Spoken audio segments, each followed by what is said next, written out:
wish I had your nerves. I'm quite nervous standing here. My name's Cody Henderson. I live in Nephi. 4 out of your almost 5 years you were my representative.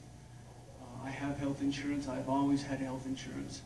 But the very moment my doctors told me I had leukemia, my insurance company began to screw me every chance they got. My medical expenses are about $160,000 a year.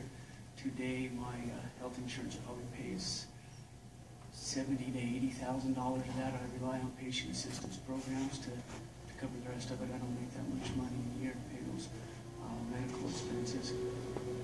My question is kind of related to the same as his, about your opposition to the Affordable Care Act. You stand here and say that you understand there's these people that fall through the cracks and there's these loopholes. I didn't qualify for Utah State high-risk health insurance pool because I had health insurance. I tried to get it, I couldn't, I had health insurance.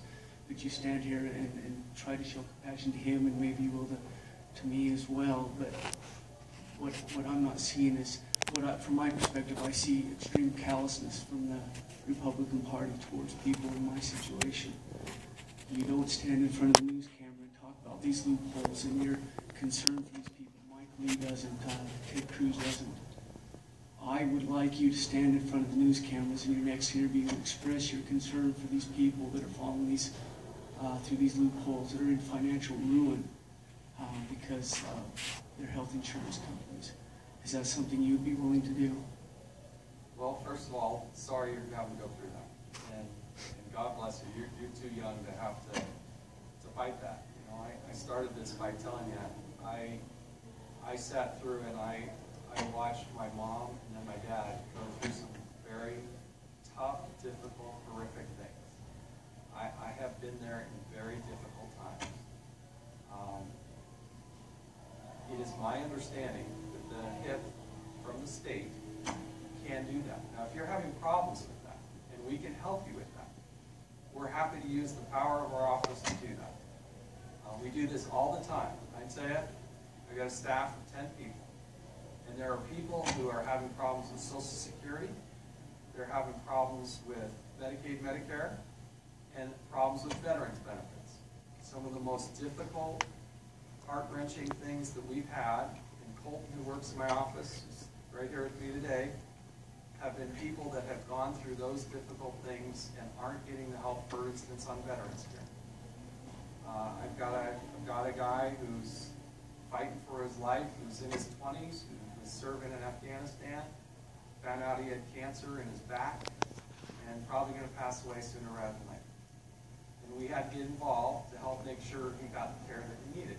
It shouldn't have to be that you or anybody else has to get a hold of their member of Congress to deal with this. It shouldn't have to be that way. And it also happens on immigration too, by the way. But it is what it is, and I want to make it better. I would take a little bit of exception to say that I have been remiss in talking or fighting for these types of things. I started this thing by saying I want to triple the funding at NIH to deal with cancer.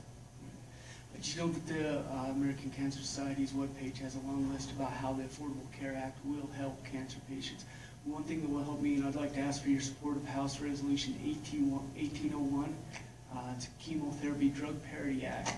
If that resolution, if passed, made law, would cut my out-of-pocket expenses. It cut most of them. I'm not prepared to definitively say yes or no at this point. I will look at it. I signed on to other parity types of bills. There was one here in the state that I was very supportive of that had to deal with people who are dealing with who have lost limbs. They were being excluded. I was very supportive of that. I will look at it. I will look at it. And if we can help, let's, after this meeting, you're the last questioner, so let's try to do what we can to help you. But I appreciate you being brave enough to come up and share your story. There are a lot of people like you, and I do think there are things that we could and should be doing. as I said at the beginning, the Affordable Care Act, there will be success stories, there will be bad stories. And, you know, we've seen news stories about people who are unable to afford this type of thing. So again, we have to address healthcare.